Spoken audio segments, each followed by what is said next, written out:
The Hallyu Wave can be this new, exciting, fun experience, but I must admit that it is missing something, and that is a sprinkle of truth. Sometimes you just need that unfiltered truth or educated opinion in a wave that's based on fantasy, and that's where you need us. The sprinKle podcast was created by its 4 hosts, Alejandro, Immy, Kaylee, and Shari, that share many titles between them from YouTuber, digital journalist, radio DJ, and many, many more. Listen to our podcast where we bring up some unpopular opinions, bring some other facts to light, and educate these self-proclaimed K-pop fans. We won't be too harsh, just a sprinkle. Hello, sprinKle podcasters. We are here with another episode in June. We are coming to you guys with just 2 hosts. 2 hosts this time around. I'm a little disoriented. I don't know why. I feel like I watched a K-pop music video this weekend and I feel like they just knocked me out. And my throat don't sound the same. My voice don't sound the same. My throat don't feel the same. Anyway, we're getting off topic. So, Shari and I are here, and we are going to come to you guys, as you see the title, English and K-pop. I'm not going to put English in K-pop because we'll be talking about that later, as well as different themes. But basically, we're going to talk about the world of K-pop and English and how they go hand in hand, and how sometimes when English speakers or even English people or even English lyrics can kind of, I don't know, shift or make K-pop feel different, whether it's there or if it's not there, and how the different reactions can be with international K-pop fans versus, Korean K-pop fans. And I think that's what we're going to go with. Anything else you want to add, Shari? Say hi to the people. I've been talking too much already. Hi everyone, it's just me and Immy today, but we can hold it together. We can do this. But yeah, nothing more to say really. Let's just get into it. All right. So, we're going to talk about English in K-pop. Specifically going to start off with K-idols, singing in English, talking in English, or just anything to do with English. So, English lyrics have been in K-pop since first generation groups, since Shinhwa, since G.O.D, since sprinKle, FINKL, since SES, since we could go on and on for first generation, since HOT. That's just something that the new Hallyu Wave stars were using and doing. Then it's grown, obviously, first generation, second generation, all that generation, and now we're here to where now there's English versions of K-pop songs, and there's V-Lives that are in straight English, there's learning in English, there's members that already were speaking English based off of where they were born in Asia or grew up in America or grew up in Australia or anywhere else that was English speaking to them. So let's kick it off with English in K-pop. So some positives that we want to share, because we always kick it off with positives first. And I want to disclaim right now and say that we have always done positives on this show. It seems like we dwell on quote unquote negative a little bit more, but that's where the unpopular opinion podcast theme kicks in. I don't think you guys read what's in the description box a lot, but that's basically what this is going to be about, is a lot of unpopular opinions. They may seem negative to people, but that's the point of it being unpopular, because a lot of people don't view it in a positive light. So we always do positives first, and then we switch it over to negatives. I used to put the intro, like the actual generic intro, into this podcast, but then I took it out because I felt like our listeners got more used to us and with the vibe that we were doing, but I guess not, so that's why it is in this one, and I will continue to put it in this one, in all the ones after this one, just because I don't want people to feel like we're always dwelling on negatives, but it is unpopular, so not a lot of people are going to agree with it. Doesn't mean it's positive or negative, it's just, it's in the eye of the beholder, pretty much. So with that disclaimer, Shari, let's talk about positives in English in K-pop. So I want to start and say the fact that groups are now making English versions of songs, that's probably a 3rd and 4th generation K-pop group thing, which I think is good, and it's good for the times. you know when you often hear Japanese versions of a Japanese version of a song and then a Korean, and then you're kind of like, oh, I prefer this or I prefer that. I feel like English versions are good, but I tend to like the version of the song that I've heard first because it's just what you're used to hearing. Yeah, so, and sometimes they're done very well. And for example, NCT Regular, I like the English version a lot. Love it. And in comparison to the Korean version, I just think the message is different. The message in the Korean version is a bit more about less materialism compared to the English. But I think, yeah, I like English versions. Really depends on the group company, because they can be done very well and then they can be done badly. For example, Monster X Shootout in English. I knew you were going to say that. But I like the fact that I can sing along 100% to the song because the words are simple and easy to remember. But I don't know who's writing the English lyrics. Maybe someone who's not 100% fluent, but the way the English is pieced together is a bit off. It's like not necessarily incorrect grammar or language, but it's just a bit off, or it's not a natural term that we would say in English, which is why it sounds weird to native English speakers. But A for effort, and I think it's good that these companies are now catering to the international global fans. I will never forget, and I've said this so many times, but I need it to be on record. Like, I will never forget KCON New York 2018. I'm up in the nosebleed seats.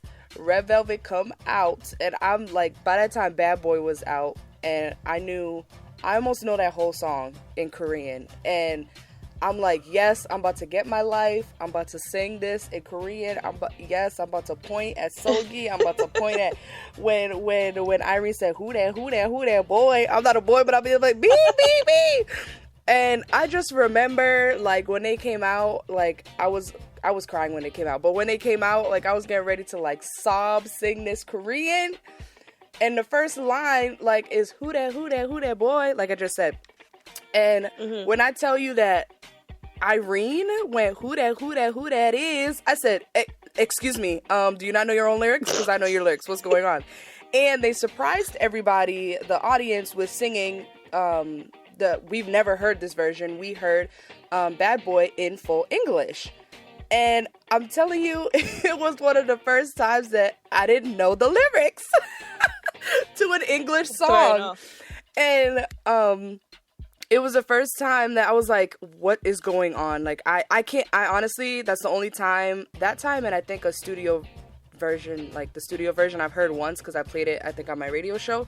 But I have never been so disappointed to hear English in my whole entire life, because I was ready to sing the song, and honestly, to be completely honest, I was crying so much and like hyperventilating that, oh my god, it's them, it's all 5 of them, that I didn't notice that the whole thing was in English until the end. And I looked at my mom and said, was that in English? Because I was still like singing and crying. My mom goes, I think I heard mostly English in that whole song. And I'm like, they literally did not do an English version when we've been waiting for the Korean version. And it's like, when they release like English versions, you're always like, some groups, like you said, with Monster X and with Tomorrow X Together, like their song Cat Dog, like it's in Korean and then there's an English version, and the English version don't make no sense, and you can't even tell that they're singing in English. Yeah. So like they're coming to KCON and I'm like, I don't want to hear Cat and Dog in English. So it's just that interesting like thing as an English speaking K-pop international fan, where you prefer the Korean, but a lot of the Korean companies think that you would prefer the English so you could sing along. But I feel like the companies would catch on that like we can sing in Korean, just like K-pop idols, when they do covers, they can sing in English. So I just think it's interesting that I just always have that memory of feeling misplaced hearing my own language and be like, no, I want to hear Korean. I'm not Korean, but I want to hear it. And it was just interesting that English versions are becoming such a thing. And I'm honestly not all for English versions. I mean, it's so funny because NCT 127's regular, I actually prefer Wavy's version. And I actually prefer the English version overall. Like, the English version is just so superior. It should have been on Top 40 Radio. It should have been on Hot 100. But I'm getting too ahead of myself. But it's like, I don't go looking for English versions, and I actually don't, like, appreciate them as much as, like, Korean versions. I appreciate the effort, but I don't appreciate the actual song itself sometimes. Like you said, like, I appreciate that they're trying and that their companies are gearing it towards an English speaking audience. Like, you have to applaud that. I appreciate the effort, but I like my K-pop like in Korean. It's like, just do it well. Like, NCT 127 regular, that was like immaculate in English. Yeah. It's just like, get someone on the outside to like review it, like someone who's a native English speaker, to be like, yes, this is good, or this needs twinging. You know, like, obviously pronunciation and accents can't be helped if you're not a native speaker. That's expected. No one's expecting you to be perfect, but it's just the way the song sounds, and like what's the word I'm looking for? The syllables and the way it matches and the naturalness of it. It's just hard. Don't do it. Yeah, like, okay, GOT7, Lullaby, they did it in 3 different languages: Chinese, English, Korean. 4, Spanish as well. Chinese, English, Korean, Spanish. That was done well. I know they have 3, technically 2 native English, not native, 3 who can speak English, like, well. But I feel like that wasn't down to them. Like, it's down to the teams and staff they use. Like, the English version of Lullaby is faultless in a way. Do you know what I mean? Like, compared to Shootout, I'm not trying to compare groups. I love both MX and GOT7. But do you see the difference in the Lullaby English and the Shootout English? Yep. You know? So it's just like, check your staff, check your team, you know.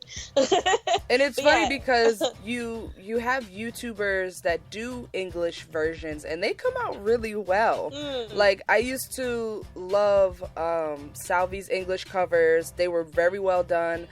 Jason Ray is someone that's been on YouTube for a minute rewriting Korean lyrics rewriting Korean melodies into English lyrics. And he will sometimes rearrange, like, the way that the song is made to fit, but it sounds really well. Obviously, some of them are iffy, as everything is when you switch it into another language that it wasn't meant for, but Jason Ray, like, I just really want to shout out him right now, because he has been doing it for a minute consistently. And he actually just recently got a shout out from NCT 127. They actually saw one of his covers, which was dope.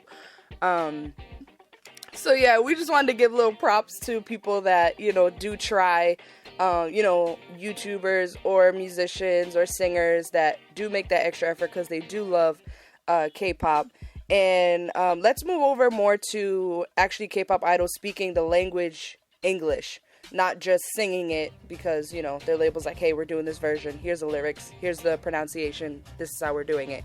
So one thing that I wanted to mention, actually, nope, I'm lying. One thing that Shari wanted to mention was specifically live broadcasts, like V Live, Instagram Live, Naver Live. We can't get on Naver, but some international fans know how to work Korean internet. So we're going to basically talk about the fans' want for K-pop idols to speak English, and then we're going to tie it into the actual idols want to speak English, or how we perceive their want to speak English, because we've never talked to a K-idol and asked them why they don't speak English. So it's going to be a perception-based opinion, and then we're going to talk about first the fans want or demand that K-idols should or shouldn't speak English. So let's talk about that. I'm going to have you start it off, Shari, because you wanted to talk about it. The most, the only time I ever see fans request that their idols speak English is on V Live, like in the comments, the live feed comments. It's just boring and outplayed now. Like, stop asking, speak in English. You're the fan of someone who is from Korea, they're from Asia. They don't have to speak English, and you don't speak Korean. It's not like, you know, it's that easy just to be like, oh yeah, well, I speak your language, you should speak mine, when you don't. It's, why not I don't know, pick up a book, pick up an app and try and learn Korean, or just wait for the subs to come out of the V Live video. You know, like, it's not, you can't expect them to. Yeah, okay, they're popular in your country, globally, whatever.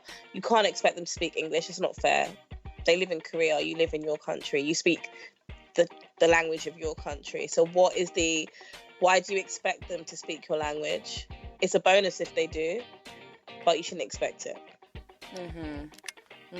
And for V Live comments, I like when a lot of the idols read they know how to read this, because a lot of them can't read. It's easier to speak than read. Yeah. So I think a lot of people aren't aware that, like, the comments throw them off, or they don't want to say something off, just mainly because they don't know what's acceptable and what's not acceptable to say in English, versus they are trained to say certain things or not say certain things to, you know, not lead fans on, or not to create uproar for, you know, whatever scandal that could happen from a V Live. Like, that's the last thing that they need. So they're always playing it safe. I think it's interesting that, like, I personally feel like when groups go on tour to different places, that at that point when the tour is planned, I do honestly feel like whatever country that they're in, I do feel like when they are on a world tour, not like a music bank performance or a Hallyu or a showcase kind of thing, unless it's their own tour, I do feel like at that point they should learn just like when, you know, at the end of concerts, or maybe you don't know, but at the end of concerts, before like the 3 or 2 encore songs, like they always stop and talk. And there's always been complaints about translation. There's always been complaints about the members' ability to keep their train of thought when there's someone translating in between, which that's a problem for translators in general. Like, people that are like, I have a teacher that I work with, and she's like, it's hard with a translator because you lose your train of thought. Like, I have to write my stuff down, and that's not always available to idols to, you know, have a paper in front of them and read it. I think that fans would actually think that was cute if, like, they pull a paper out of their pocket. Like, I can hear the fan go, "Aw," you know what I'm saying? But I do feel like when they are in respective countries that they are touring in, that they should at least sit down with a translator and come up with something to say. Because I think that the translation, like I just said, there's always someone complaining about translation. I am one of them. However, the translator can't hear what's being said if you guys are screaming over them talk. And when they're and when they're in Korea, when it is time for them to talk, the fans just are quiet because they want to hear what's going on. And everyone's just screaming and trying to make sure they're being noticed in every other country. Not every other country, but in America. I've only been to concerts in America, so let me not, you know, generalize. I can vouch for Paris and the UK. Okay, so not most of Europe, but parts of Europe. And, you know, like, there's a breakup in feeling. Like, I went to... Oh, what did I forget? I went to BTS Speak Yourself concert. Speak Yourself, Love Yourself. It's called Speak Yourself. And it was just... I was just maybe... Don't get me wrong. I like, cried when they talked and stuff. But I was just maybe hoping for a little bit more. Because the tour is called Speak Yourself. And it is in stadiums. So I was expecting a little bit more from each member to, like, say in English. I don't care if they pulled out a piece of paper. I don't care if it was, like, a handwritten something in English, and, like, you know, if they're cute, like, this is what I wanted to say to you, and they put it on the big screen. You know what I'm saying? Like, just mainly because it is called the Speak Yourself tour. And BTS did help a lot of people speak for themselves personally. So I was just hoping for that little bit more. And not just BTS, but there are groups that come here and we just hear the generic stuff all the time. Thank you. Say the fandom name. We love you. What's up, Chicago? Oh my God, Atlanta. Yeah, we love London. And I love fish and chips. Or, oh my God, I love pizza. I love hot dog. We promised to come back. Please wait for us. Yeah, exactly. Oh, boring. We're just hoping for a little bit more. And it's not only because Shari and I are in countries that predominantly speak English. Like, I expect when you go to any country in South America that you do have a little bit of Spanish. Even if you're playing a recorder, like, even if you sit in the studio and, you know, record something that you want to say and, like, play it and, like, you're pretending to mouth it and act cute, you know, like, do international fan service. And I know that's asking for a lot of extra, but we as fans go through so much more extra just to get the tickets, just to get where we're going, just to sit in line for how many hours, just to be pushed in general admission, just to have crazy experiences just to get to you guys. I know you guys are busy, you guys are doing your comebacks, you're doing this, you're doing that, but I always do think that should K-pop acts speak another language, my answer is going to be yes, under fan service lines. If they don't want to learn a whole language, okay, I have my little devil's advocate things about that I talked about when my solo episode magically got deleted or disappeared somehow that was supposed to come out last year. I spoke more better about it and structured, but I am gonna wait and see what this year of K-pop brings, seeing that a lot of acts are coming over here. But I just feel like, yes, they should make the extra effort for international fans. We're way past the point of we can't reach them, we can't see them. They come over, they clearly are going on world tour, they're clearly getting that coin. So I just expect that little extra thing of fan service just because we get so little fan service over here. That's my only thing. I feel like when they, there's a lot more groups going on TV, American TV, going on red carpets, and I don't watch a lot of them. Unless they're playing games on late night shows and they don't really need to talk, because them talking for me to watch is an English speaker. I'm like, oh my god, no. Mainly because I know how Americans are watching things that aren't American. And I know how BTS is. I know how NCT 127 is. And it's kind of hard to watch them not be themselves or be very awkward or not answer the questions properly because they're not understanding the questions properly. So I don't know. It's just something that I feel like my opinion it would change on eventually. So I don't want to have set thoughts and things on should K-pop acts learn specifically English. I say yes for now, but I'm just disclaiming that might change in the future. Under fan service context. Okay, go ahead. Sorry. Sorry. And I definitely agree. For example, my examples always go to Monster X because I'm literally just on their asses all the time. I was watching, was it the Monster X first DVD? And they visited the Philippines, Taiwan, Dubai. So backstage at their Taiwanese show, they're practicing Chinese Mandarin lines. And I'm just see what I mean? I feel like when it's Asia, they do make an effort.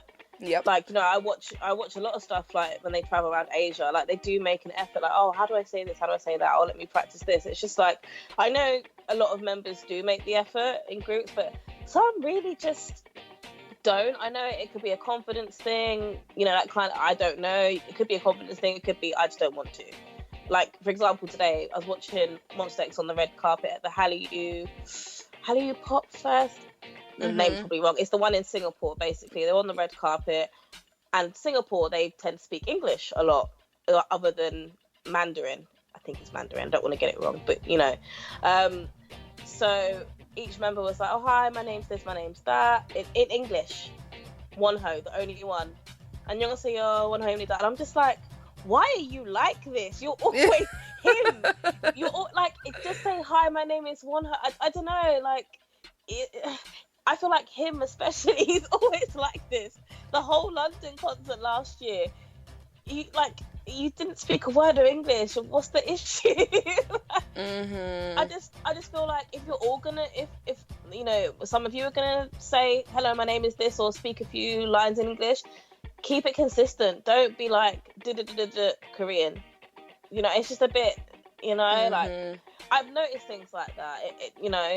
Nothing personal to Wonho, but what's going on, It's when you see that they're resistant when they know that they're in an environment where and yes, we get it, they are authentically Korean. It is K-pop. It is we chose to like the music. I get that argument. However, I just feel like if you are aware that you are not in a situation where people can automatically understand you, you naturally will go to all the English that you know. Just like if I'm in a situation where I know that people cannot understand me, I'm going to use the language that is most spoken there so I can get through the dang day. Like, why is it so hard? It's just like one or two sentences, you know? Like, and I noticed as well, he's always ordering, like, if they're in Australia or whatever, he's always the person. Or, like, you know, key humble, you know, try. But it's just like, oh, yeah, I am, go on, yeah, you speak English. Just try. Like, we're trying for you. Listen, do you know how much I paid for their new light stick the other day? I'm making the effort to have your light stick ready. Exactly. And we make the efforts to know the fan chants in Korean. Yeah, you know what? I just ask for like the same. You know, I'm not asking for you to be a scholar and be able to like read Shakespeare scripture back and forth. Like, ain't nobody asking for that. Like, all I want is, all right, this is what I want. I'm gonna make it clear right now. And like I said, it might change or it may not change. All I want is for them to bring the same energy that they bring to Japanese showcases to other audiences that are non-Korean speaking. There we go. That's what I wanted to say. Bring that same energy and that same proactiveness to learn a different language, to communicate with your Japanese fans as you would do with other fans that are outside of Korea or don't speak Korean. That's what I'm gonna say, and that's what I'm gonna keep it at. That's it in a nutshell. Yep. Yeah, because if you think about it, when they prep for Japan, debut in Japan, like, they have to sit down with anyone, you know, with Japanese teachers, whatever their company can provide. They learn, and they learn how to write in it. And if you notice, a lot of groups now, and not even now, like for a long time, have been making Japanese accounts on Twitter for the group. Yeah. So it's like, you know, and maybe there's some media stuff that we don't know. Like, maybe when they do release stuff in Japan, like, that's just something that, you know, that they do because you know, South Korea and Japan, like, it's just a lot of political stuff that is so deep rooted that I don't even think I know most surface level of. So maybe it's like that extra mile that they go just so to keep the peace. Yeah. Maybe there's some things in their contracts where they can't debut in Japan or they can't have successful. There's something proved with Japanese fans of K-pop where they can't get as far unless they have someone running a Japanese account. Maybe there's companies in Japan that run K-pop Japanese accounts. I don't know. So this is me on a surface level saying keep that same energy when you debut in Japan. Period. It could be a lot of technicalities, like, you know, for example, like when you're applying for a visa for a country, or, you know, something like that. There's requirements. It could be a government thing, could be a law thing. So we don't know, you know. But I know the only K-pop group I've come across who have an English account on Twitter as well as a Korean one is 24K. And also, ATEEZ has been doing very well and consistent with when they, in the same post, they have the Korean and then they go, like, they do little ... lines and then they say the same thing in English. And I appreciate that so much. Even the little updates, like, even if a member updates something, like, even the little stuff, I just appreciate so much. I appreciate that more than I think anybody will know. It's such a big leap. Such a big leap. GWSN, they write the post. They have, like, the Korean, then the Japanese, then the English. Yep. SM are trying that with, like, Shiny's account sometimes, and then some posts are just Korean. I'm just like, oh, I'd like to know how to participate in this Shiny 11th anniversary thing. But no, let me just wait for someone to translate, a fan to translate. But yeah, JYP sucks at that. Like, completely. Surprisingly. Yeah, it makes no sense. Like, you have globally successful groups, like, come on, get it together. Now we're going off into a tangent onto the companies now. because I feel like a lot of people forget that, like, I don't know, I feel like some things are company pushed and some things, like, idols just don't want to do, and we'll never know because, one, they don't really, you know, owe that to us. They're an idol, they have specific things and marks that they have to hit. I get it. But there's just a lot of stuff that aren't going to be explained to us, especially if we're non-Korean fans that aren't able to access fan cafes. Sometimes we just don't know. So what are we left up to? We twiddle our thumbs and we make up scenarios and imaginations. What do y'all want us to do? It's like we do that, or people tell us to stream their music videos or stream their music on Spotify. Like, what do you want me to do? I've streamed everything. Now what? Like, come on. What do y'all want us to do? But just sit there and try and make up reasons or excuses for y'all's behavior. That's all anybody has ever done. Hello? Without even knowing anything. And it's just like, look, you don't know anything. Don't make excuses. And sometimes we in the same boat too, but at least we'll admit it. Like, if I'm sitting, the reason why we make this podcast is like, we're just fans on this side. Like, ain't nobody over there gonna hear us possibly. I mean, you never say never, but like, we're just over here doing our thing. This is what we do this is part of international K-pop fan culture. Like, this is what we have. Like, this is all we have. Is to just talk about the things that we love, people that we love, and things that we don't love, and things that we would love to be fixed, but it's not for us to fix it. And we know that. But still, we still got mouths. We still gonna talk. It's just common sense, really, for them to provide English. I can't speak English now. Neither. It's just common sense to provide a service, you know, like some things in another language. Like, even just now as we're recording, I have notifications from WhatsApp, Twitter, all their Twitter posts, Korean. Me too. But now I actually saw an English post on their Facebook yesterday because it was about Steve Aoki and their collaboration, and it's just like, oh wow, like and I'm thinking, is that IM just like taking control and posting here and there in English? Because like, who's really gonna do that? I don't know. Yeah, so let's talk about non-Koreans in K-pop. So we brought up, should K-pop acts learn English? We just said keep that same energy when you debut in Japan. That's the nutshell. And then we're moving over to non-Korean bodies or non-Koreans in K-pop. So Alex Reed, we're going to talk about Alex Reed, EXP Edition, Coco Avenue, new Z-Pop that's sweeping the nation. Not really sweeping the nation, I just felt like I wanted to say that. And yeah, so let's talk about Alex Reed was the first. What is her title? All right, go ahead, Shari, you take this. The first. She wasn't really the first. Was she the first black K-pop Yeah, she was. idol? Yeah, she was. Yeah. The okay, first that's black it. K-pop idol. BP Rania. Yeah. So, if you guys don't know, so BP Rania, before she joined, were called Rania. She then joined the group and Rania or Rania? I don't know. I don't maybe know. it's my accent. I don't know. Rania, Rania, however you want to say it based on your accent. Yeah, they were Rania/Rania. They then became BP Rania/Rania when Alex Reed joined. Alex Reed is we say mixed race in the UK, biracial, half black, half white, American girl. She only would be in the performances when her rap parts would be on, which would all be in English, and she would then vacate the stage whilst the group, you know, continue the performance. And she would also wear a completely different stage costume to what they'd be wearing. So the way I think it was supposed to be seen was, she's special, so she's wearing something different. She's rapping in English, she's different. So to draw in the international fans, which I guess worked and, you know, caused the hype, first black K-pop idol, fair enough. But then things started to get a bit weird. It just didn't make sense. Why is she exiting the stage? Should she not be there? We then found out that she had some, you know, visa issues, and she therefore obviously couldn't have been in all the rehearsals, blah, blah, blah, etc., etc. Fair enough.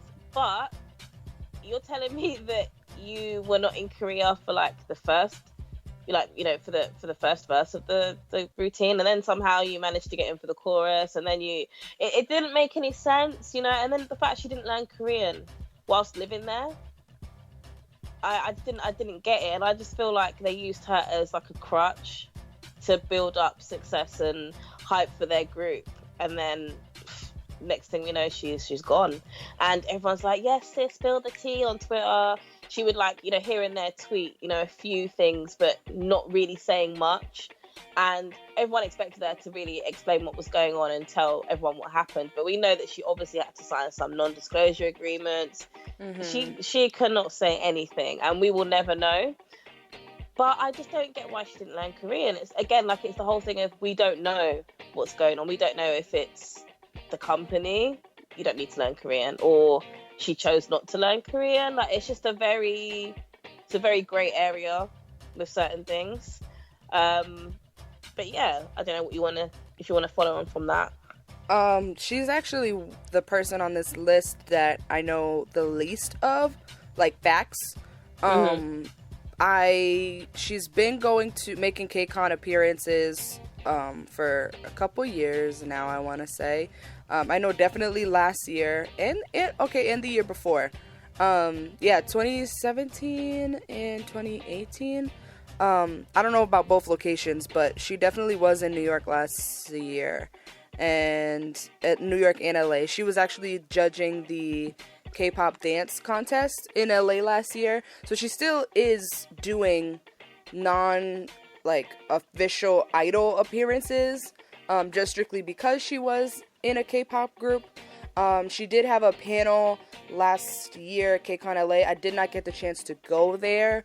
I really wanted to, just to see, where she actually came from, because it was just her panel. It was someone moderating it and then her. So basically it's like an interview session. It's like a glorified interview session.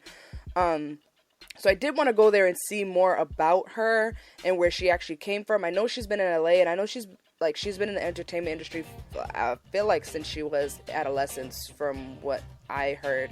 So she's the one that, when I say stuff, it's going to be more opinion based. I don't know if, like Shari said, I don't know if they told her she didn't have to learn Korean, or if there wasn't just enough time, or if she did learn a little bit and it just didn't stick. I have seen like fan sign pictures of her and stuff, so she was at fan signs. I am not sure about her impact or anything. I would probably have to get quotes and stuff from people that know her better, because I do know people that do know her on a personal friend level.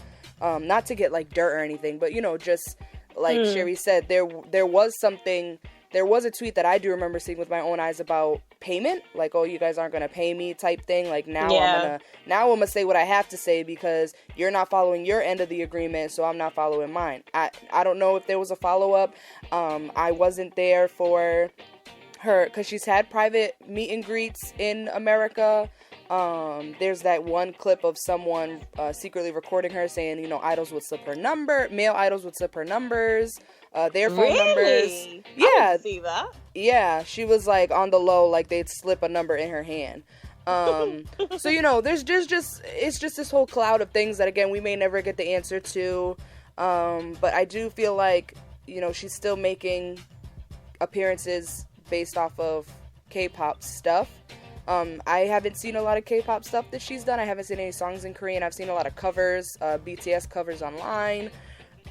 That's really all I have to say about her, because I really don't know a lot of facts about her to be like, I just feel like if you're gonna ride the train, like, we should see a little bit something more, or come up with some content to do. I don't know about her, so I don't want to, what I'm saying? Yeah, that's how I feel. It's just like, to be honest, your career with the group was short-lived, and you were there, but you weren't there. Like, you were involved, but you weren't involved. It's the way they had you leave the stage, come back. It was very, So, and maybe she signed a contract and thought something different when she got there. And was like, how do I get out of this? Yeah. Maybe, she didn't have a lot of friends in the Korean industry to help her and tell her, like, girl, you should not do this, or this is how you should get out of this. Maybe later on she did. I don't know. I met her. I did personally meet her at KCON LA last year. I wanted to take a picture. I took a picture with her. It's on my Instagram. I'm not trying to sit out here and be fake or nothing.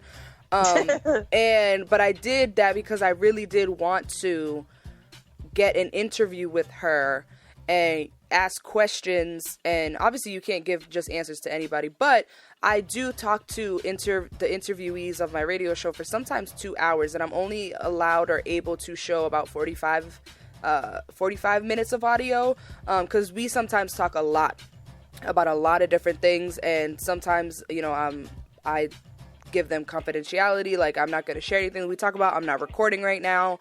I recently, by the time this comes out, it'll probably be a month old, but Preston has recently disbanded.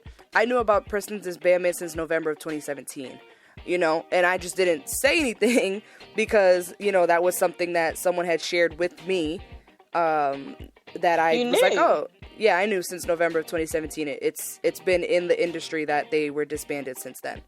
They just had to wait for probably certain contracts to be up, or they, found a loop. I don't know. I don't know. But I officially knew that Priston was no more. Like me, I knew. I found out November 2017. So there's just things that I wouldn't share. Yeah, exactly. So there's just things that I wouldn't share if people were to... And I like having people feel comfortable with me. Just in general in life, like a lot of people tell me, Kaylee, one of the co-hosts that's on here, when we got to know each other first, she's like, you're just really easy to talk to. I feel like, I can tell you anything type of, so I like to make people feel comfortable so they can share their stuff. Cause a lot of people, are now nowadays, you see it on YouTube and in different communities, beauty communities, gaming communities, every kind of community. People want to pull up receipts and texts and, people are just very, backstabbing. So I wanted to make a nice space for her to be able to share all of that, but I still want it have an interest in interviewing her, because I just genuinely don't know, and I don't want to like assume and like crazily assume things, but Alex just is what it is. She's getting her coin from she's getting her own coin from having that ride, and she does have that title, so whatever. If I was a black girl, I'd ride that train too, honestly. Yeah, first black female K-pop idol. But the thing is, like, maybe I'm just extra, but I feel like I'd make more of a fuss. Like, she's very, like, calm, humble. I'd be more extra. Well, when stuff comes legal, and you know that people in Korea are so happy. So I would, but yeah. So let's move over to Coco Avenue. Let's just switch lanes here. So Coco Avenue, those of you that don't know, they were a group of African American females that, I was gonna say African American females from America. Duh, that's in the title. That sing in Korean. They have disbanded. It's been about a year and a half now or so. And it's almost been 2 years now, coming up in June. And they got a lot of static and stuff, and I've personally interviewed them. So I'll share some clips and stuff coming up from when I interviewed them, as well as other just clips and stuff when we get into all the other groups. So I wanted to bring them up, kind of in comparison to Alex Reed, because I know there's a lot of people that may know of them that want to bring them up, and other non Koreans in K-pop. They've said that they weren't K-pop, but I just wanted to bring them up just because that's the title that a lot of people were giving them at the time when they were coming up.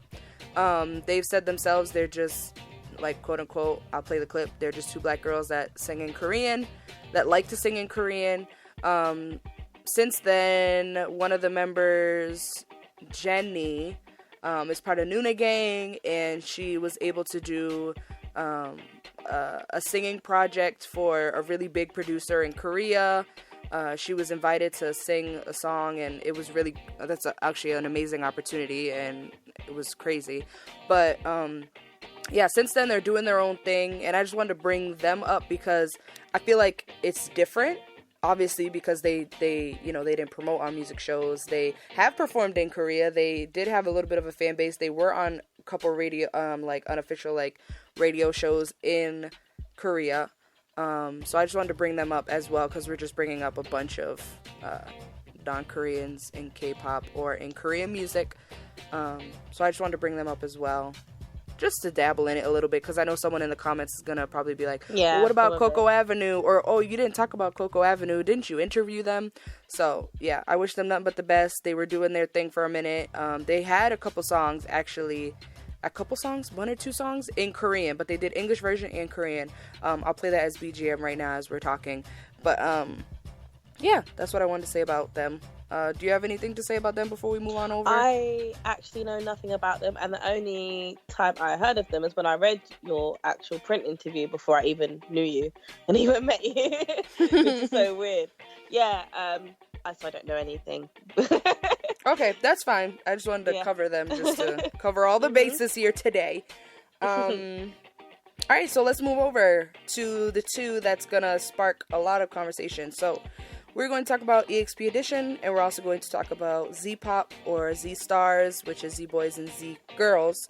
So let's get into EXP Edition. Now I'm going to play a clip that I had on my radio show about 2 years ago. I'm playing this because I did cover a lot or all of the bases of the facts on EXP Edition before we get into our own feelings about them. So I'm going to cue that clip right now. Again, it's explaining just the facts about EXP Edition. Some things may have changed because their official songs in Korean were not out. So we may add on some facts, but this is the true start of EXP Edition, what it was and how it was going. So we'll cue that right now. Let's get into EXP. So, the summer of 2014, Bora Kim, a Columbia University graduate student, started a thesis project to examine gender roles, appropriation, and perception of gender in Asian culture. Her and her peers, Karen and Sam, decided to make a boy group from this project with no Korean members to pursue this project.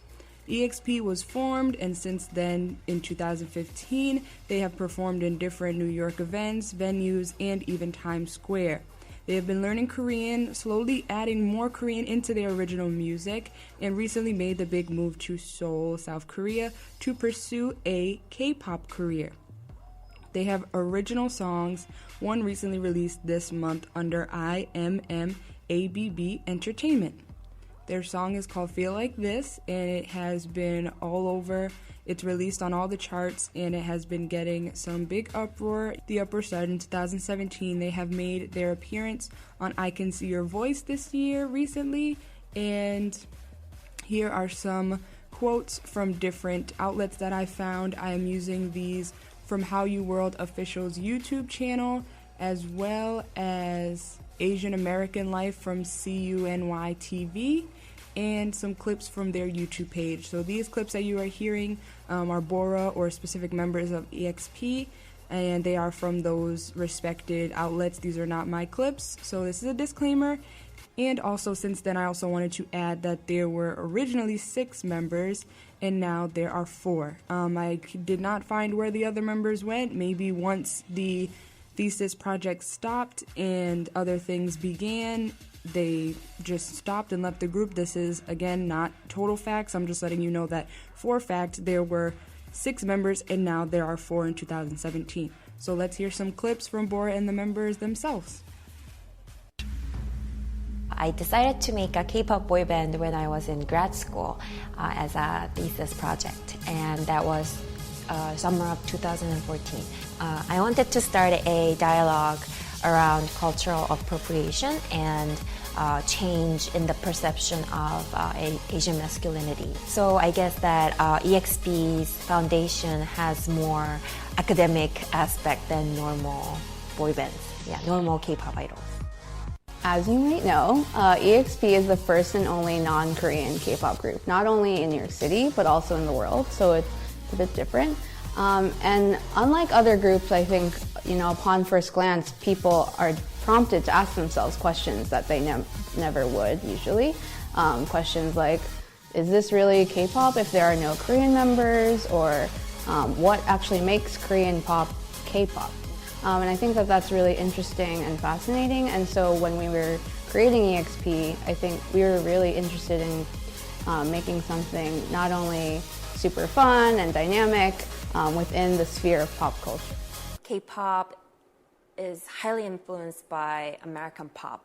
It is hard to pinpoint what is really Korean in K-pop, but it became something that represents Korea, and I thought that was a very interesting and important thing to notice and really think about what that means. At the beginning of the project, me, Karen, Sam, and I, we're a team, and we really tried to forcefully educate them what K-pop is, and we even had a workshop called Cuteness Workshop and show them how K-pop idol groups act and how they perform masculinity, which is very different from Western masculinity. We're never going to be Korean. We know we know that. So people, the constant comments that we get are in all different languages are, "You're not Korean," and we're like, "That's the point."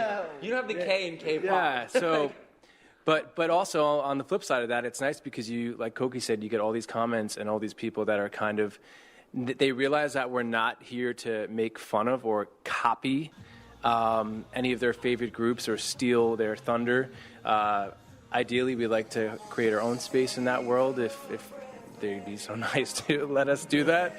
And yeah, it's hard, it's different, it's fun, but yeah, we're here to do our own thing. So we do sing in English and Korean, and we do write our own songs. Since most of us come from a songwriting background, we collaborate on the English version of the song, and then Bora usually translates it into Korean. Our first song, Love Wrong, there was less Korean because it was our first, but moving forward, every song after that, we try to incorporate more Korean, and that's the ultimate goal, is to eventually be able to write our songs in Korean ourselves. And up next, we will learn about Coco Avenue. Now, this is a group that I have personally interviewed here on the Daebak K-Pop with Immy show last November 2016 for my Hallyu Haywire special. So I'm going to let them introduce themselves and tell them all about themselves.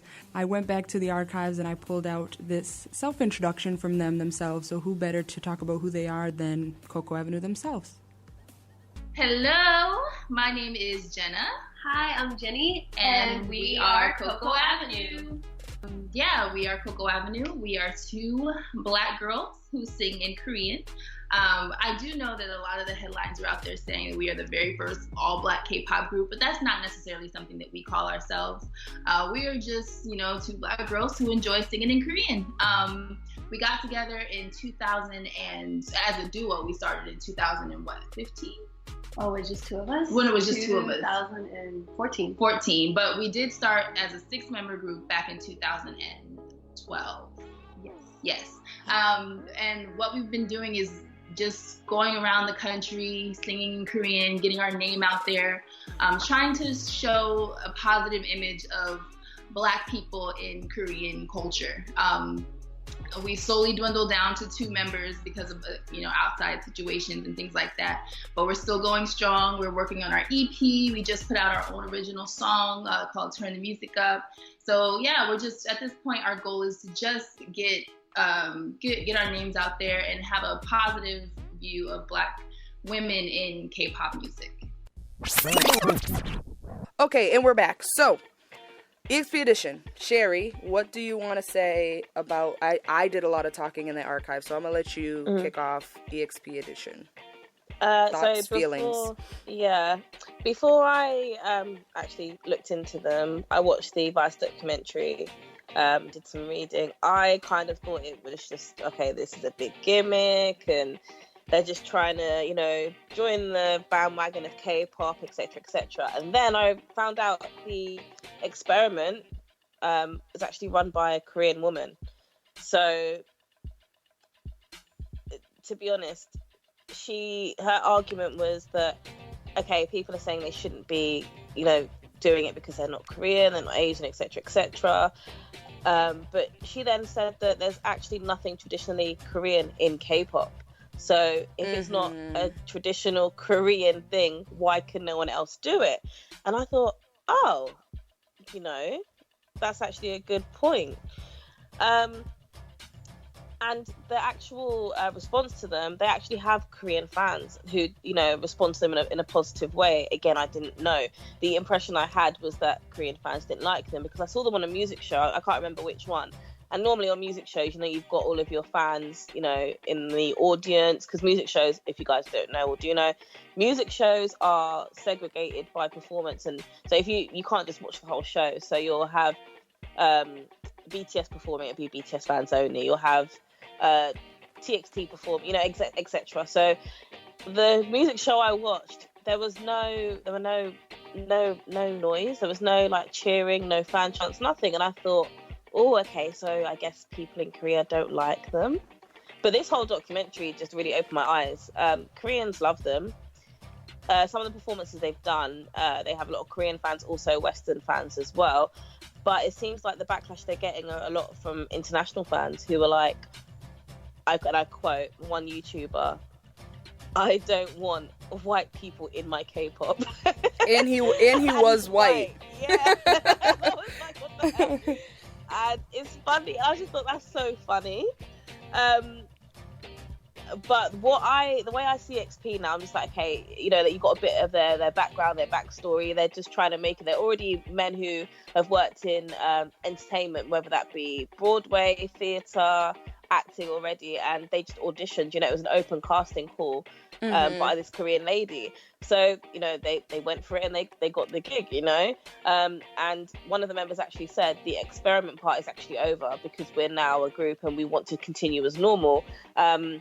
You know, they're trying to get their exposure by going on, you know, well-known TV shows, Korean shows. But I feel like when I watch their performances and their videos, yeah, their pronunciation's a bit off. And an actual person, a Korean fan who they were talking to, said the same thing. But they appreciate the group's efforts. You know, it's like they don't take it as cultural appropriation. They sing it as they like something of ours and they're, you know, trying to put their swing on it. But when I listen to them, I just think they sound very 90s boy band. You know, and okay, the pronunciation is not 100%, but because they're trying to concentrate on the pronunciation, it just sounds off. And I don't know what kind of producers or writers they're working with, but the songs just sound cheesy. You know, all the beats are cheesy, like the whole get up and everything, like their outfits. It's what someone has said is, you know, the way they're dressing is like K-pop stars. And the person also said if they just dressed, you know, naturally and came as themselves, maybe it wouldn't be so gimmicky and cringy. And I'm like, okay, but they're trying K-pop, so of course they're gonna dress as a K-pop idol, where they're gonna wear facial makeup, etc. You know, so it's a very catch-22 kind of thing. It's like if they did come as they were without, you know, dressing as an idol, then they would still get nonsense for it, you know. So yeah, so either way, if they do, they're damned if they do, they're damned if they don't. So I just think it's, in comparison to Z Boys, Z Girls, yeah, they had, you know, negative comments, but I feel like the way that they've been received is a lot more positive than EXP Edition. And I don't know, it's just like, I just felt like watching that as well. The fans they spoke to, the YouTubers, you get the whole K-pop is ours and we're extremely protective of it, as any fandom would be, regardless of it being any musical genre. But you know, you're coming to watch K-pop, you want to listen to K-pop, you want to see someone Korean or someone who has Asian features. I think that's what it is. That's what people want. They're expecting to see someone Asian, someone of a certain look and race and ethnicity. And I think they just see it as cheese and cringe. But yeah, K-pop has no traditional Korean elements, which is what I don't think a lot of people think about. Yeah, I think it's interesting that she came, and the main reason why the whole experience was started, why the whole experiment was started, is because it was initially a piece on cultural appropriation. Yeah. So, like, it's very interesting because she is one person speaking in this, and she has a lot of like-minded people that think the same as her around her. And it's interesting because she makes me think of the people in the comments of pictures or videos of idols that wear dreadlocks or African American hairstyles, and there's that one person in the comments, or a couple 10, that are like, I'm black and I don't see a problem with this. And they see those couple comments and they're like, okay, we'll keep doing it. Not saying that's what they say or what companies say, but you know, it still hasn't stopped the war in 2019. So I just feel like, is her opinion the only opinion, or is it the only opinion we're hearing? Because there could be K-pop fans that, because, you know, they're not popular. They're not out here, like, constantly on things or they don't have, like, a fandom. Do they have fans? Yes. Do they have fandom craze? No. So it's like, are a lot of K-pop fans not noticing them, like know about them, but they don't care because they're like, they're not Korean, this isn't K-pop, they're like American pop singing in Korean. Like, I don't know. We don't have a Korean fan of another idol group or a fan of K-pop that speaks Korean to actually know what they're thinking. But when I think of Bora Kim, I do think of that one comment in the comment section that's like, it's okay because I'm Korean and I think like I just feel like that radiates the same energy to me. I do like, I'm gonna share more clips of what I said because I just can't replicate it and I don't want to repeat myself, because I did go into a whole like spiel about it. I did play devil's advocate. I don't get into that fan war stuff. It just like irks me when it doesn't need to, because I know there's small-minded people out there, or there's people that don't look at the facts. But it just annoyed me that a lot of the people were saying leave Korean music to Asians, leave K-pop music to Koreans. If you're not Korean, be quiet.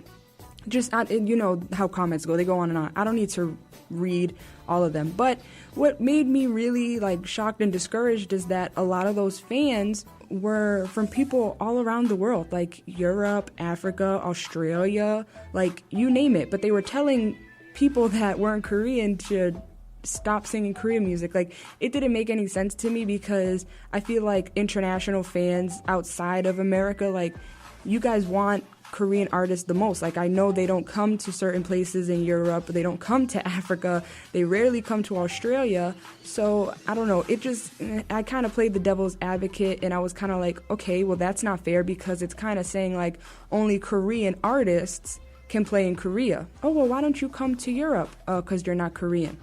Though people that are starting to talk about Coco Avenue and EXP would turn around and be like, oh, well, that's racist.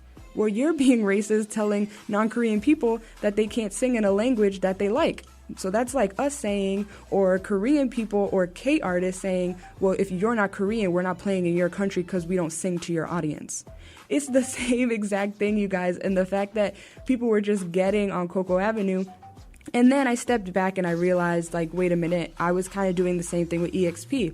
Did I sit there and bash them? No, I thought they were really funny. I didn't take them seriously. And this is me just sitting here being honest. This doesn't mean that I don't respect them or respect the woman and the three women behind them that's trying to do this. Like, first of all, people don't even realize it's crazy that three women are trying to push this and now I'm talking about EXP, that three women are behind this project trying to push this group to happen. Like, also for the girl power aspect of it, that really doesn't happen in Korea. You have the three big companies headed by males, and then you have these three females trying to push EXP. So it just made me sit back and realize that there are people that are genuinely fans of EXP, that are literally like, think of EXP the same way I think of Coco Avenue.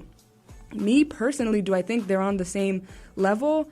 No, because Coco Avenue is sitting here saying, they've said multiple times they're not K-pop, but people self-label them as K-pop, where EXP is actually trying the idol thing. If you look on their YouTube page, they're heavily have a lot of K-pop influence on their channel. They're shot in very K-pop-esque dynamics, and the way that she is trying to make this it's really interesting. I just find it interesting that she took this thesis, and I feel like it's a project that's still going. Like, she's still proving people right. Like, her point was to see cultural appropriation, or to see how people react when there's no Korean members in a quote-unquote K-pop group, when people are saying leave K-pop to Koreans, but K-pop is pretty much American pop.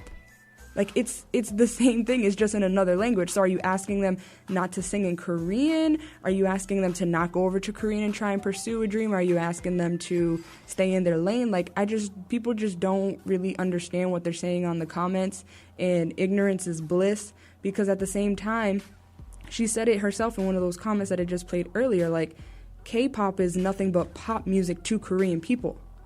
So at the same time, the Korean people are making music for Korean people, but it's taken from American music. So it's kind of like, can Americans or people that don't look Asian or aren't from Asian descent, they can't sing in Korean because they're not Korean or they're not from Asia?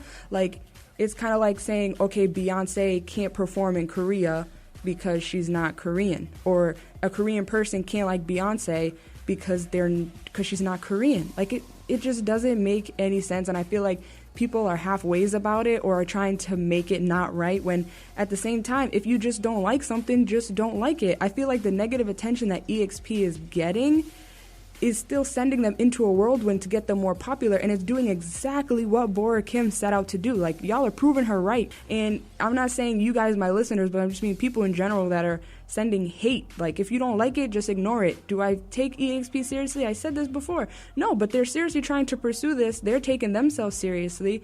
So, guys, you just need to look at the facts and look at what people are trying to do and just, I don't know, put it into perspective and see, just notice what you're saying. I just feel like a lot of the comments are racist and people don't understand. And I don't mean specific black or specific Latino or, it's everybody. Everybody's doing this to them. And I think it's when people that are from Caucasian descent try and do something, because I know we're on the whitewashing tip with Ghost in the Shell and Death Note, and that already has people in an uproar.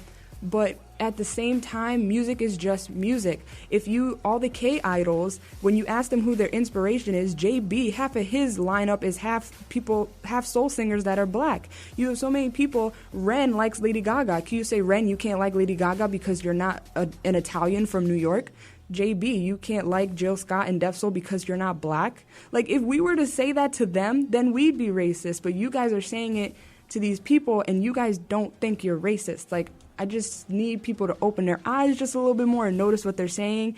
And it made me open my eyes just because a chord was struck with me with Coco Avenue. I guess that's what I'm getting to, is that you step back and look at the whole picture when you feel like someone that you know personally, like, and you know about them, when other people that have no idea what they're talking about start attacking, you're like, whoa, wait a minute, because I know this, and this about Coco Avenue, but a lot of people don't know this, and this about EXP, so we're quick to hate and we're quick to, Is their Korean awkward as heck? Heck yeah, it's awkward and it's really funny, but at the same time, I, like me sitting here and going, 안녕하세요 여러분, 내 이름은 Immy입니다, on the radio, people may think it's cute or people may not like it, but if I was to all of a sudden be like, yeah, I'm the best Korean radio DJ and go to Korea and try to do it, do you know how many people would look at me differently? I feel like because people think I'm in my lane and I'm in America, that it's okay that I can do these things. I may not be pronouncing it 100% right, but I'm doing something with passion and something that I've researched, and a lot of my listeners know me. But if you were to have a Korean radio DJ that's been doing this for years and come look at me and be like, what is she doing? Or if I wanted to become anything I wanted to be in Korea, I feel like people would all of a sudden changes. If you don't stay in your lane, all of a sudden people want to view you differently. So I don't know. I just wanted to give my 2 piece about that and play devil's advocate. It's not that I hate EXP, and it's not that I don't want them to do the best. It just made me step back and open my eyes once something that I know got attacked, and I was like, So it just makes you sit back and notice and stop telling them to not be Korean. If they're taught the culture and they like it and it's actually headed by someone Korean and they're really trying to pursue this, if they get it, then they get it. If they don't, then they don't. But the hate gotta stop, because at the same point, you're making them more popular, and at the end of the day, you lose. A lot of the people that start these fan wars, you lose every time and you don't notice. You just keep going to the next fight and think you're gonna win, and you're not taking it seriously. You're not taking these approaches in the right manners. And I still do feel the same way about a lot of things. And it was interesting what you were saying when, just referring back to the Vice little docu-series that they were part of, the Minority Report document series. And it's interesting because the correspondent for the Vice episode said, with quote unquote, quote, with K-pop, Korea has been able to take elements of Western culture and make it their own, and are happy to share that with the world. But foreign K-pop fans, mainly American, feel this need to protect K-pop, even though it is not really theirs to protect, unquote. I'm not saying that is something that Bora Kim or anyone from EXP's camp said. I don't know if it was a Vice scriptwriter that wrote it, but the correspondent did say it, and that kind of struck a chord with me. I feel like, in this day and age, like, K-pop isn't ours to protect. I don't know how I feel about that comment, mainly just because, like, how we just said all that stuff we just said as international fans and the stuff that we go through. I feel like our opinion matters if it's a very clear-minded opinion, or something that's not like blinded by just your fave this, your bias that. And I don't know, EXP Edition is very interesting. The reason why I started thinking about them differently rather than just, I ignore them just because they don't appeal to me. I don't know why they don't appeal to me. Maybe for the reasons that Shari just said. Like, the music just isn't good. I feel like if a lot of people stop talking about how they look, and they're always in the comments like, oh, you're beautiful, K-pop's not all about looks. Yeah, they're gorgeous, they're beautiful, they're this, but I'd still love them with acne on their face, or stop lightening their skin. But there's a lot of people that are saying that they look like old white men, or they don't look Asian, or they're not this, or they're not that. And it's like that, but like, I guess the theme of today's episode is like, keep that same energy. Like, people try and manipulate it to fit their narrative, and I'm guilty of doing it a lot too, but I'm noticing to like catch myself. And I noticed to look at EXP Edition differently, not in a positive light, just differently when Z-pop came out. Now all of a sudden it's Z-pop, and there's Z-boys and Z-girls, and there's a Korean, there's 7 countries all represented, all different parts of Asia. But they're singing, not singing Korean yet, but they're doing like idol stuff. And it was just interesting for me to think of EXP Edition differently. And I actually did reach out to IMMABB, I'm making a boy band, Entertainment. And I did reach out to them 2 years ago when I did do my EXP Edition segment. I did reach out to their entertainment company and ask for an interview, and I was told that, they're getting ready for a comeback. It's a little bit a busy time, get back later. So basically a no response. So I was like, okay, well, whatever. Mainly because they're probably so protective over them and with people that aren't, have EXP's best interest out in their hearts, and they probably thought I was one of those people. But I just genuinely want to give people a platform and a chance to just say their story, so that way it can make me think differently, which is why still to this day, like, I want to figure out a interesting way to interview certain YouTubers that I don't agree with. And actually it's funny because we were talking about Coco Avenue and how they said, oh, we're just black girls that sing in Korean. It's funny because during that interview, or during a lot of other interviews, EXP Edition has constantly had this theme that they just really appreciate K-pop music and they're just singing in Korean. However, they do, and their company and the people around them are pushing the narrative of the first non-Koreans in K-pop, the first non-Korean K-pop group. And it's like, that's different than what Coco Avenue said that they were. Other people were calling them the first black K-pop group, and they have clearly said out of their own mouths, like, no, that's clickbait. Basically, it was clickbait, because when this whole EXP Edition uproar started, when there was such a huge hate for them, Soompi wrote an article about, EXP Edition, then they wrote an article about Coco Avenue, and then that's when they got swept up, like, oh, now black girls are trying to do it. Why? Because white men are trying to do it. And then there was even an article about Jaden Smith saying he wanted to be a K-pop star with, like, tweets that he did. So Soompi was just riding that clickbait train. And I see that there's a difference, because Coco Avenue has said themselves, like, disclaimed themselves, like, no, that's other people doing the title for us. However, EXP Edition is saying the same thing, but their company is labeling them as something else. So I think it's just a whole bunch of stuff that clearly, they've been around for years, and clearly years later we're still talking about them. So they still come up, and they're still going to be a vital part of K-pop and English, in my opinion, because I feel like they're not the end of it. I feel like they're the beginning of, like, non-K-pop bodies, non-Korean bodies in K-pop.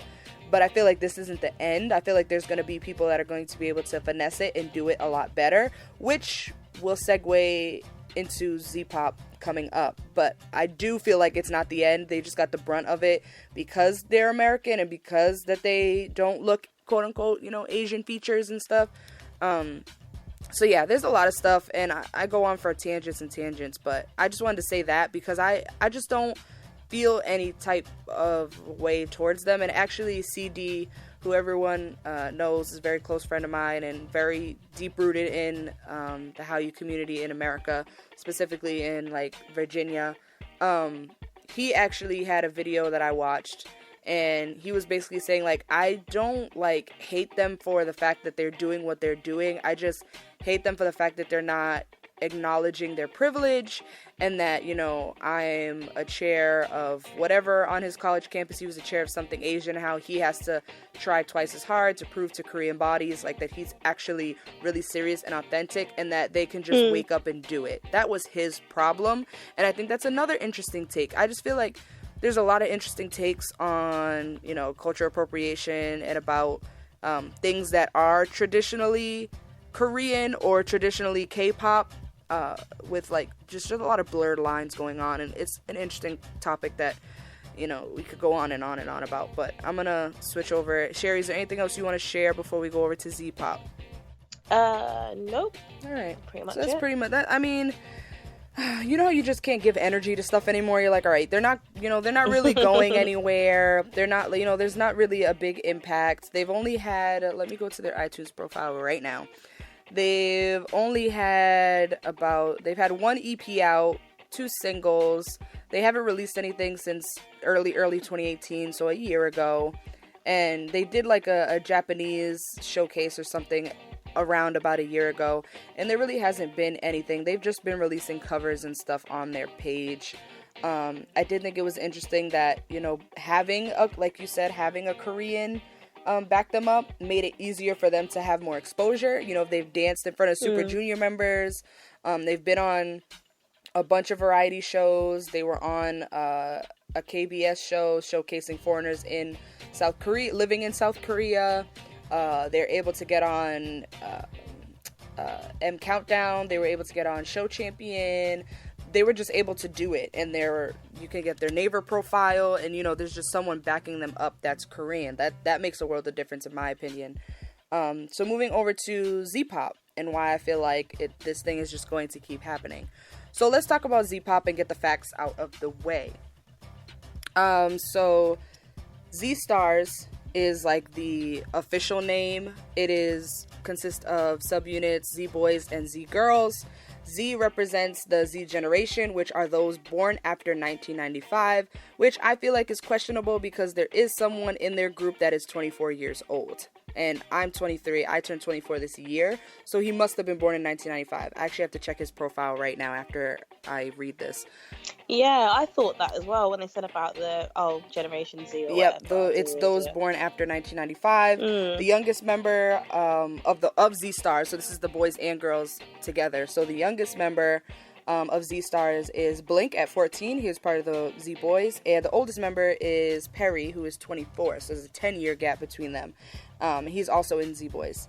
A lot of them trained 3 to 4 months before their debut stage. This is after there were Asia-wide auditions. So when they did choose the Z Boys and Z Girls, they had 3 to 4 months to train before their debut stage. So mind you, that is not the normal trainee time length at all. I feel like someone that had that short time to debut was GOT7's Young Jae, but I think he was more like 7 or 8 months, if I can recall. If someone's an Agase, correct me, but I know he did have the shortest training time.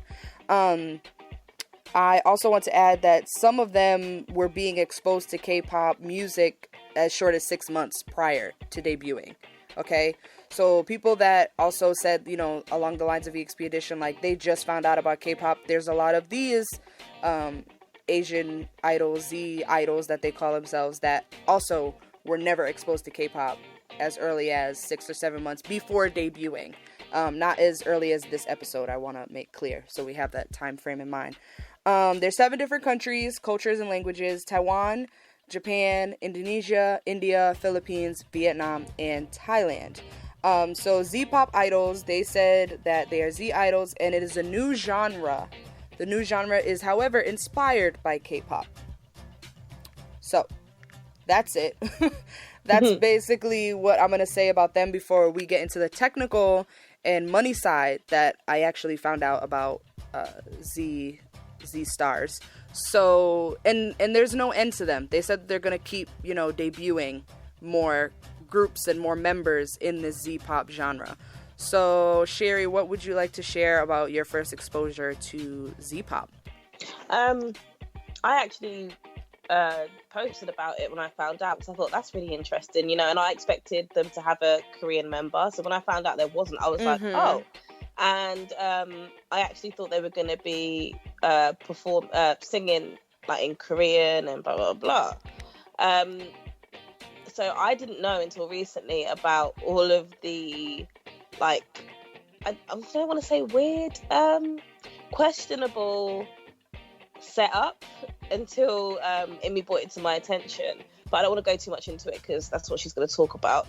I actually think that I prefer Z girls to Z boys, first of all. I actually think they do have a more K-pop sound than EXP Edition, both groups. Even though they're singing in English, I actually think they're amazing. And now that I know what's going on behind the scenes, and I've, you know, had a look to see like who's actually responsible in terms of training and advisory and that kind of thing, it's all Korean people, or Korean and Japanese, but mostly Korean. So a lot of these people who were like in the background with the training process, the advisory side, they've worked with big K-pop stars already. And Naver is actually one of the companies who is in sponsorship, in collaboration with the whole Z project, Z Pop Dream project. And I'm just thinking, wow, like all of these Korean people and companies and like big CEOs and, you know, just like really big people behind the scenes put, you know, invested a lot of money into this project. It's like, why? Like, what's so special about Z Pop Dream compared to EXP Edition? Like, you know, like it's never been done before as well. And then I started to read the stuff about a lot of big words I don't understand, and I'm still trying to get my head around. But it's very they make, from what I read on the website, it seems like they really want to have fan involvement, and it's like the fans, you know, determine who's going to debut. The fans, you know, don't really ever get to have a say in their idols, production and debut and things that go on. We want to keep them really involved, etc., etc. So it seems like they have the well-being of their idols and fans at, you know, top priority, and they really want it to be a good experience for everyone. But it's just, when I'm reading the website and just looking at everything, it's very like business. Of course, K-pop is a business. This is E-pop, but it's very like, I see it as like a big company, like a corporate company. I honestly feel like Z-pop is a distraction. From what? I feel like it's a distraction. A conspiracy and a distraction for more money. Like, them getting, and actually I want to disclaim that they were saying Perry's Korean age. So Korean age, he's 20, what did I just say? Korean age, he's 24, but he's technically 23, and he was born in 1996. So they went by he's a fast year. I don't know how to say that in Korean. But is that when you have 2 years added on or something? Yeah, it's when you were, and it's also it's when you were born in the January to March, like early March months. So you quickly are being able to, you're able to speak informally to those born in 1995. Oh, right, okay. Yeah, so sense. That's what he is, because he was born in February 28, 1996. So, sorry. They were going by his Korean age in the Asian Boss clip on YouTube. So, I apologize. That was Korean year. I just want to clear that up. So, yeah, I honestly, I feel like everything that you're saying, I feel like I love the idea. I love the concept. They have stuff in Korean. They have on their YouTube channel, like, there's there's Korean thumbnails. They're speaking in Korean. They also speak in English. They speak in their own language. They have made a bunch of appearances on different places in Asia. Like, they were on The Voice Indonesia, I want to say. They did something in Vietnam, and they've done an official schedule in Taiwan as well, on, like, TV. So these are people that are like this. When people say like K-pop is a machine, and I do agree, K-pop is a machine behind the scenes, but we're not able to see that just mainly because, you know, there is a lot of government hand in K-pop that a lot of people don't know about. So I feel like this is us being able to actually see the involvement of how many people, and because, you know what, honestly, this could be the same way that K-pop is run. You know what I'm saying? Because there are just a bunch of Asian or Korean names here. It just seems like a bunch of people from the respective countries also got together and decided to just make a real big cash cow out of Z-pop. And like I said, it's something that they're, you know, planning on doing for years and years to come. They're making a new genre of music.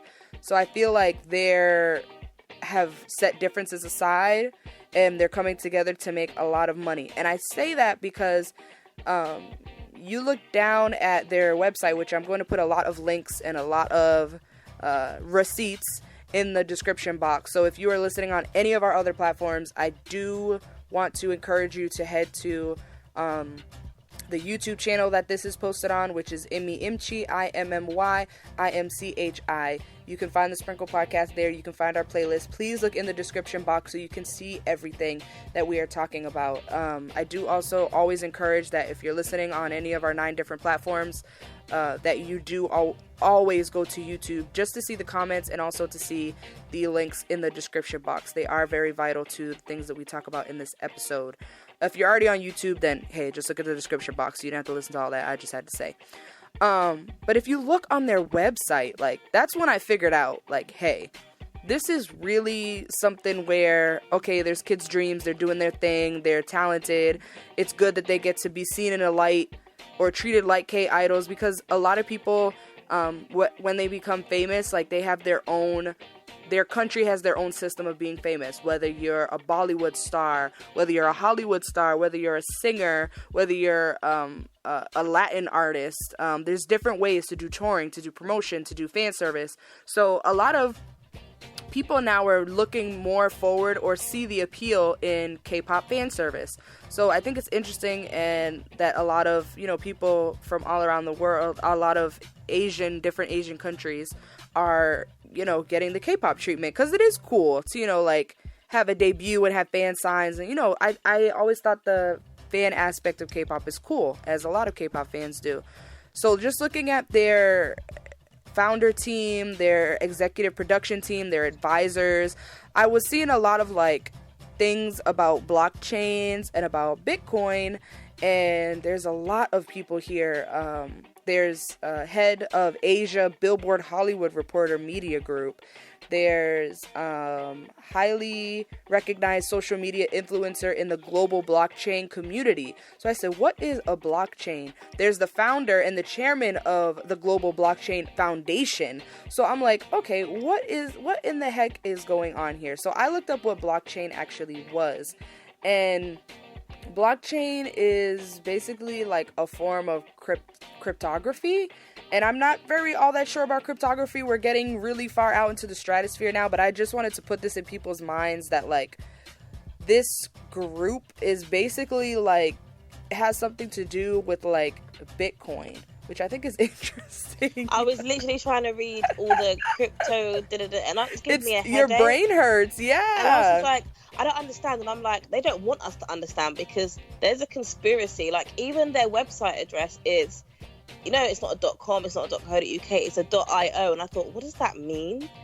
And what I saw was that .io is websites that normally belong to startup companies. And I'm like, okay, but yeah, they've just started out, but they're not like a broke startup company.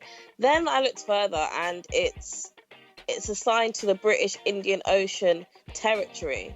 Yeah, like, it makes absolutely no sense. It makes no sense. Just like Bitcoin, like, how are you able to make money out of nothing? You know what I'm saying? Yeah. Like, that's basically what is behind Z-pop, and I know people probably aren't interested or didn't know, and I'm just want this out here so people can understand, like, basically it's a method to add blocks to the chain without requiring them to be signed by a trusted party. So basically it's like some real business savvy stuff that, you know how the rich get richer?